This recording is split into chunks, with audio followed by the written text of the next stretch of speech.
For the meantime po, dapat sa ngayon, si TNC muna habang hindi pa po natatapos si Transport Network. Hindi po as far as the TNB is concerned, si TNC po muna habang dinidinig pa po yung mga issue.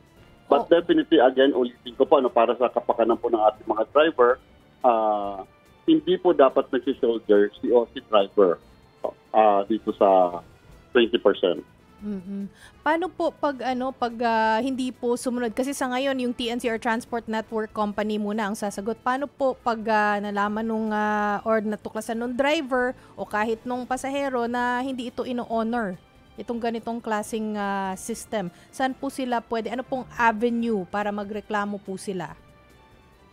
Opo, kung halimbawa may mga pasahero po tayo na hindi sila dinidiscountan, hindi na nakakapag